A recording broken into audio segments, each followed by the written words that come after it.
We're here in the MetroHealth studio with a question that can get your back up. How's your posture? I bet it's not perfect. I know mine's not. And I also bet you stood just a little straighter when I asked that question. Eric Shadrack is here with stretches that will help you control your poor posture. Eric is a physical therapist with MetroHealth. So welcome to the show. Thank you. So what does stretching have to do with your posture? Quite a bit, actually. There's a lot of activities throughout our day that takes us forward, bends us down. Driving in the car, sitting at the computer, looking down at our phones. And not only do our muscles on our backside get weak, but on the front side they start to shorten and get tight. And we want to do some stretches to help correct some of that, to improve our posture. Okay, and I understand there's a couple different types of stretches, dynamic and static, so what does that all mean? Really, the difference between dynamic and static stretches is when we want to do them. You want to do dynamic stretches before activity. It helps prepare the body, loosens up our muscles and our joints to protect us so we don't get injured. And static stretching is better for after activity, after a work day, to cool down our muscles and to lengthen them back out. Okay, and you've got some exercises to teach us. That's here. right. Dynamic and static. So any of these stretches can be done in a dynamic or static fashion. It just matters if we're going in and out of the stretch or holding the stretch for a prolonged period, 20 or 30 seconds. Okay. And the first one is for our chest muscles, okay?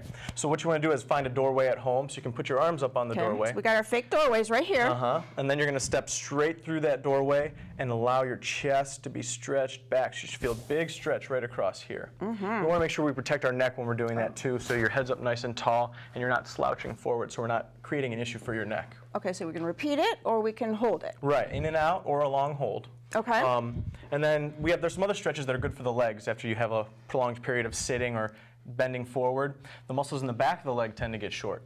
So we want to stretch out our hamstrings, okay? So you can do this sitting, you can do it in the stairwell, but right now we're just going to do it straight in front, putting a heel out, keeping that knee straight, okay? Then you want to bend forward at the waist, keeping your back straight to feel that nice big stretch for your hamstring.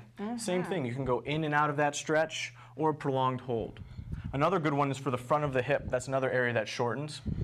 We want to take a big step forward for this one, okay? And then bend that front knee and you should feel a big stretch in the front of that left thigh for what we're doing. And then you can switch to the other side as well.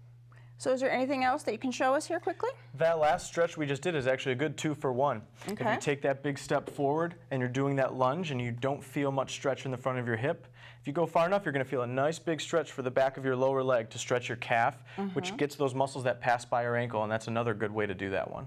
All right. Great information here for us today. And if you're like most people, your posture probably needs some pampering. So try something new. Stake out some time to stretch. You'll find what MetroHealth says is true. Change is healthy. My thanks to Eric for stopping by with these stretches for us today. Thanks for having me.